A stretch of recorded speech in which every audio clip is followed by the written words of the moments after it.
In a forgotten corner of the galaxy, far from the glowing core systems and the noisy trade routes of the known worlds, a quiet, lifeless planet drifted through space like a ghost. Its surface dark, its history erased, and its purpose unknown for thousands of years until one curious alien exploration ship from the Drenari Empire decided to scan it out of boredom, never realizing that their casual curiosity would awaken something far older and far more dangerous than they could understand. The ship named Verilis Echo was not a military vessel, nor was its crew trained for combat or confrontation. They were scholars, scientists, and data collectors, drifting slowly from system to system in search of lost relics and forgotten knowledge to archive for the grand libraries of the Galactic Council. And this dead world beneath them, covered in dust storms and shadows, looked like just another failed colony or meteor-damaged rock.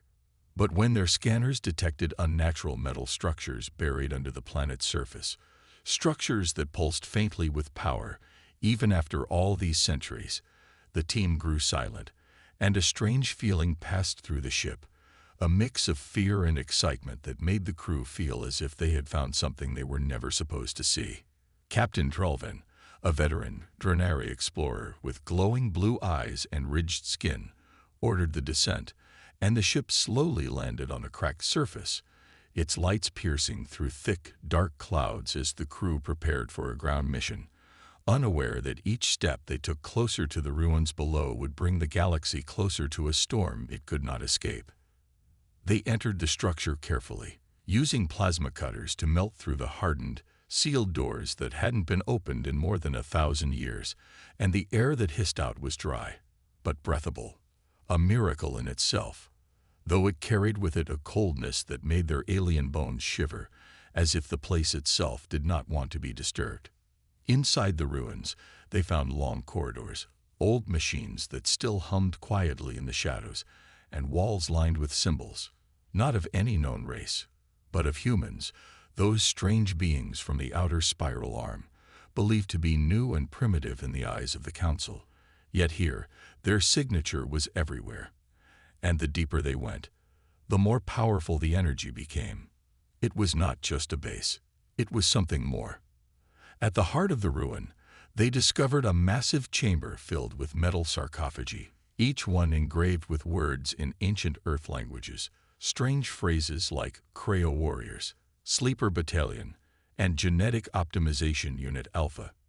And beside the largest of them was a still-functioning control panel blinking with symbols and an unreadable countdown, as if waiting for a final command to complete something that had been left unfinished. One of the scientists, a young female named Thera, accidentally triggered the panel while scanning it, and suddenly, a deep artificial voice echoed through the chamber in a tone that made the walls shake and the air tremble, speaking slowly and clearly in the old Terran tongue. Genesis Protokyoel, Sitag 0 Bureacjd, Signal Relay Activated, Prime, Warius Puonesi Ingjd. The crew stared at each other in horror, and before anyone could react, a signal burst out of the ruins, a straight beam of energy sent deep into the stars, carrying data, codes, and something else. A message meant only for Earth, one that had not been sent in over 1,000 years. Captain Drelvin ordered immediate withdrawal, sensing that whatever they had touched was too advanced and too dangerous. But it was already too late, because the moment that signal was sent, systems all over the galaxy, deep monitoring stations, hidden satellites, and old war networks that had been quiet for centuries, began to flicker, awaken, and reconnect, as if waking from a long, dark sleep. On Earth, far away from the Drenari and their ancient discovery, a dormant satellite orbiting the moon suddenly lit up, its signal bouncing across the solar system until it reached a hidden base under the Arctic ice and deep beneath the frozen ground. A computer buried under kilometers of ice and steel opened its eyes for the first time in a millennium and spoke a single sentence into the void. Design integrity confirmed. Humanity's enemies have returned, initiating defensive resurrection. The storm had begun, and the galaxy had no idea what was coming. Far across the stars, deep inside Earth's restricted military command vault, a facility buried so far beneath the surface that not even modern satellites could detect it. Massive machines that had not moved in over 1,000 years began to power up, their circuits glowing with blue energy, their processors waking from cold slumber, and their weapon systems slowly beginning to hum as if something deep within the world remembered the fear of war. The signal that had been sent from the ancient ruin had not been meant for any alien receiver. It was built only to reach Earth's oldest defense network, a system created in the final days of the First Expansion War, when humanity had nearly been destroyed by a galactic invasion. And in those final days, a decision had been made not to rely on luck, diplomacy, or mercy ever again, but instead to build a hidden layer of defense so dangerous and so powerful that it would only awaken if the very existence of humanity was once again under threat. General Alia Norwood, a descendant of one of Earth's oldest military families, was the first to be contacted, her home AI assistant flickering to life in the middle of the night with a red warning light that she had never seen before, and as she stared at the screen, her breath caught in her throat because the message simply read, GDNE is SOS RETCY REPOR to BLACKSIT 01 Operation ARBORN INITAT. Within hours, Earth's hidden leadership, a secret alliance of military minds and off-world colony commanders, was quietly summoned to the underground war room known only as the Core, where ancient plans, ones that had been locked away even from presidents and generals, were being opened by machines that refused to answer questions and only spoke in commands, as if the AI that controlled them had no interest in politics or caution, only survival and execution. Meanwhile, in orbit above Mars, several black sites hidden under the red soil began to rise like giants from the ground. Massive steel towers, defense satellites, and launch platforms that had been kept secret for generations were suddenly active, releasing drones and scout ships, all of them scanning the void for signs of enemy movement, and one by one, Earth's sleeping weapons were returning to life. And it wasn't just Earth that reacted. Out on the colonies, the outer worlds where humans had settled over the centuries, far from the attention of the Galactic Council, messages began arriving through old encrypted channels, messages that hadn't been used in over 1,000 years, speaking of war, reactivation, and return orders for units long forgotten, soldiers who had been born to fight but raised in peace. On one such world, Tarsus IV, a mining colony known more for its storms than for any real value, a young worker named Ethan Maddox received one of those strange messages through his industrial tablet, and though he was just a civilian, something in the message stirred a memory in his blood, because his grandfather had once told him that their family carried a duty, one passed down from those who had been genetically designed not for farming or science, but for combat, for survival, for the defense of humanity itself. Ethan's blood burned when he read the line. Code Ident, Warborn 312. Return to Node 0. The galaxy had always believed that humans were weak, scattered, chaotic, and too emotional to truly organize. They had laughed when Earth refused to join the Council's central military, thinking it was a sign of arrogance or pride, but now they would begin to see the terrifying truth that humans had not joined because they had prepared something else, something built not for show or politics, but for war at its purest level. Back on the Drenary science ship, Captain Dralven was trying to get clearance from the Council to report the discovery when his communication system suddenly shut down, overridden by a direct Council security order, and soon a patrol fleet was dispatched not to protect the crew, but to silence them, because somewhere in the upper halls of power, someone understood what had been discovered, and they were afraid. Afraid that the humans they had mocked for generations had never truly been sleeping. They had been waiting, and now they were waking up. The deep, vibrating hum of Earth's ancient weapons systems echoed through the hidden tunnels beneath the surface, a sound that had not been heard in centuries. To those who knew the truth, and to those who had forgotten, it was a sound of both terror and hope. The machines of war, buried for generations, were coming back online.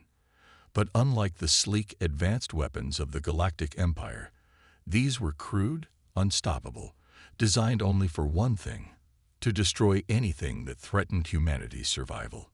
General Alien Norwood stood in the command center beneath the mountains of Earth's remote South Pole, staring at the monitors.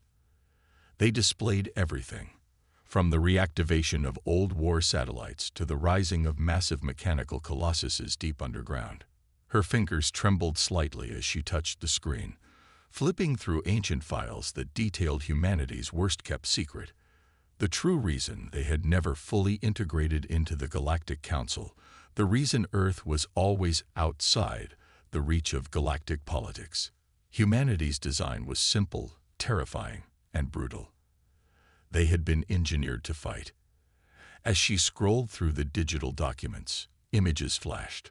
Blueprints of gigantic war machines, genetically modified soldiers, drones that could vaporize entire fleets in seconds. This wasn't the kind of war that could be won by treaties or diplomacy. The designs in front of her were created to ensure that, if the day ever came when humanity's back was against the wall, Earth would never kneel before anyone. No empire, no council, no species would be able to stand against them. Meanwhile, far from Earth's atmosphere, aboard the Dronari warship, Captain Drolven's worst fears were beginning to take shape. His ship had been one of the first to spot the reactivation signals coming from Earth, and now his sensors were picking up waves of energy surges from the outer rim of the solar system. Something was happening, and whatever it wasn't good. Drolven had long been skeptical of the humans, but even he had to admit there was something terrifyingly unique about them. He had seen their ships in action during the minor skirmishes in the past, but no one had ever imagined that humans possessed this kind of hidden power. He was about to make a report to the Council when the communication system was suddenly flooded with strange codes. They were security lock signals, encrypted orders from the Council to cut all contact with Earth. Too late, he realized. The Council was already too deep in their own panic. Back on Earth, in the city of New Haven, a young man named Ethan Maddox had just received an urgent transmission. The message was encrypted, but the words were clear, direct, and uncomfortably familiar. Warborn Command. Activation complete. Prepare for mission briefing. Legacy has been restored. We are coming. Ethan had been just a worker, a nobody, among the billions on Earth. But something in the message stirred his soul, something deep within him, a part of him that had always felt out of place. It was the same part that made him restless, the part that made him feel like he was born for something more. His grandfather had told him stories about the old days, about a time when humanity had fought not just for survival, but to prove that they could stand against the galaxy. Ethan had never believed it, but now, staring at the screen, the blood in his veins turned cold. The message wasn't just a message, it was a summons. He wasn't the only one. Across the colonies, across Earth itself, millions of humans who had once been treated as ordinary, weak, insignificant beings were being called. A gene, dormant for generations, was being triggered within them. Memories of old battles, of forgotten wars, flooded their minds. Their bodies began to change. Muscles strengthening, reflexes sharpening, senses heightening. The Warborn were awakening. In orbit around Earth, the first of the newly reactivated warships, massive behemoths that had lain hidden in Earth's orbit, began to move. Massive, jagged vessels, covered in scars from past battles. The engines roared to life, sending shockwaves through space, and their deadly weapons began to come online, ready to defend the planet and its people. But no one could have predicted the scale of the response. The galaxy had underestimated humanity. Now, the aliens who had once mocked Earth's defenses would soon learn that humanity's greatest weapon was not just its technology or its hidden war machines. It was something far darker, far older, and far more powerful. It was the will to fight. The will to survive. As the first human warships began to exit Earth's orbit, Alia's voice echoed across the command center. Launch all Warborn units. We are going to show the galaxy that humanity is not to be trifled with. The screen before her flickered, showing hundreds of thousands of human soldiers, many of them previously civilians, now suited in advanced battle armor, their faces grim and determined. They were ready to unleash the terror the galaxy had only heard whispers about. They had always been designed for this. And with that, the war for the galaxy had begun. The stars seemed to tremble as the first human warships broke through the atmosphere, their engines igniting with a force that sent ripples through space. Each ship, a colossal titan in its own right, was a masterpiece of destruction, reawakened after centuries of dormancy. The galaxy had long dismissed Earth as insignificant, its people nothing more than primitive, unimportant beings. Now that assumption was about to be shattered.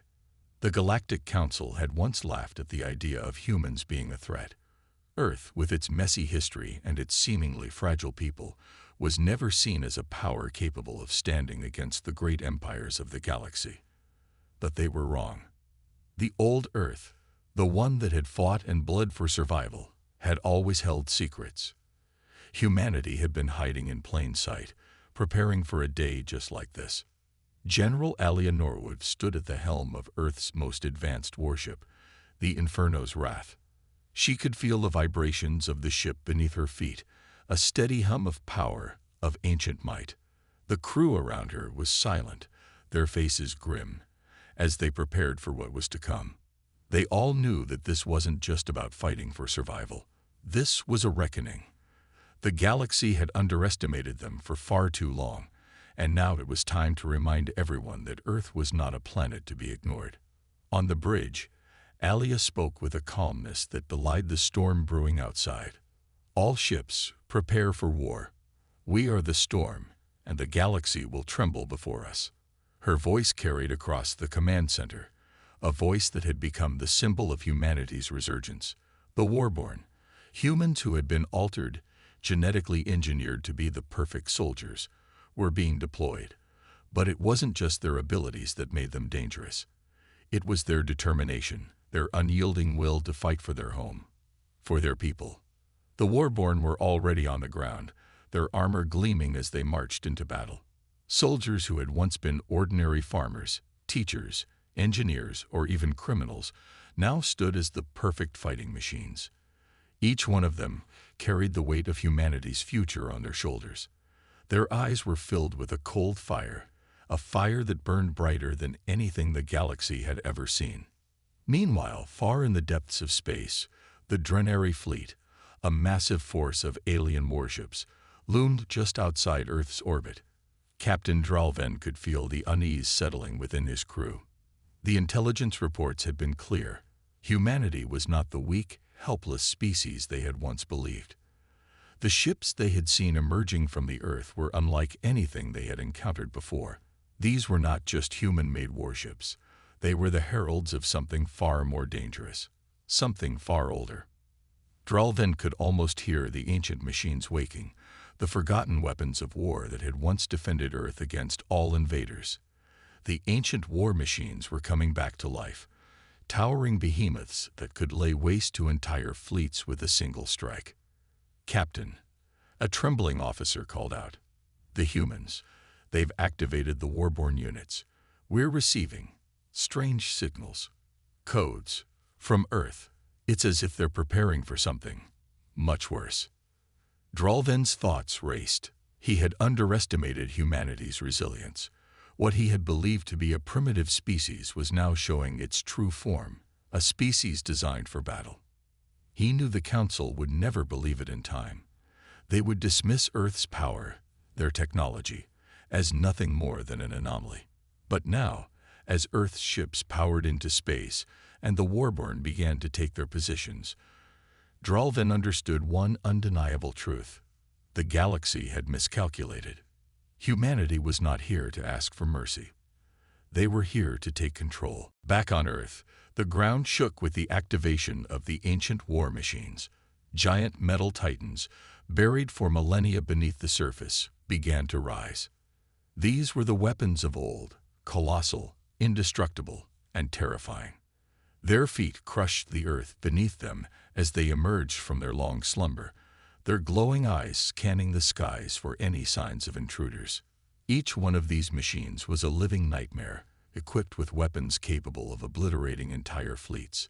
They had once been humanity's last line of defense, and now they were the first line of offense. As they moved forward, their movements were calculated, precise. The machines weren't just machines. They were a part of humanity's legacy, a symbol of Earth's defiance. Alia watched the footage on the screen, her heart pounding. They won't stop until they know we are the ones who hold the power now. Her words echoed in the silent command center as the war began in full force. The human warships and warborn units, powered by ancient designs and the strength of a people who had been overlooked for far too long, began their assault. They would not back down, not after all they had suffered, and the galaxy would soon learn that humanity had not been made weak. They had been made strong, strong enough to fight, strong enough to survive, and strong enough to win. As the first battles began in space and on the ground, one thing was certain. Humanity had awakened, and the galaxy was about to experience its darkest hour. The stars had always felt distant, cold, and indifferent to the struggles of humanity.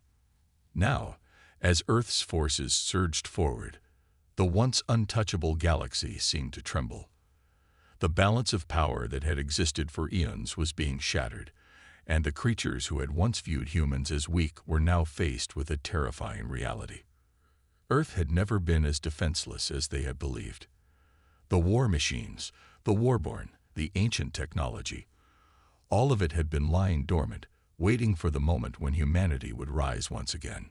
The Drenari fleet had underestimated the resolve of humanity, and now they were paying the price. Captain Drelvan watched as human ships, with their brilliant and terrifying designs, pierced the sky, ramming into the alien forces with incredible force. Each ship seemed to carry the weight of an entire world, its weapons raining down destruction on the Drenari fleet, ripping apart the vessels that had once been seen as invincible. "We can't hold them off," one of Drelvan's officers shouted as another dreadnought was obliterated by a barrage of plasma fire. "Their ships, they're unlike anything we've ever seen." Drelvan's heart raced. He had witnessed wars across the galaxy, but never had he encountered an enemy so relentless, so prepared.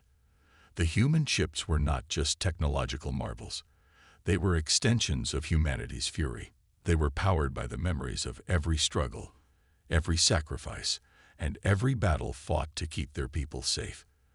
This wasn't just a war for survival. It was a war to reclaim what was theirs, to prove that humanity was not a species to be trifled with. As the battle raged on, the warborn surged onto the battlefield, their movements calculated, brutal. No alien force had ever faced an army like them. These genetically enhanced warriors were not just skilled in combat, they were built for it. Their instincts were sharp, their strength unmatched, and their will was ironclad. Every alien soldier who met them fell before their onslaught, their screams swallowed by the roar of the battle. One by one, the Drenari forces began to falter. They had underestimated humanity's resolve and the terrible power that lay dormant beneath their surface. And now, as the ancient war machines, those towering behemoths of destruction, began to move across the battlefield, there was no question left in Drelvan's mind. The galaxy was going to learn the true cost of underestimating humanity. On Earth, the leaders of the Galactic Council watched helplessly as their fleets were torn apart. Their communications were flooded with reports of human victories, of entire battalions of their forces being annihilated by humanity's fury. The leaders had once believed that their advanced technology and superior numbers would guarantee their victory. But what they had failed to understand was the power of unity, the power of a species that fought not just for survival, but for something far greater, for the honor of their ancestors and the future of their people.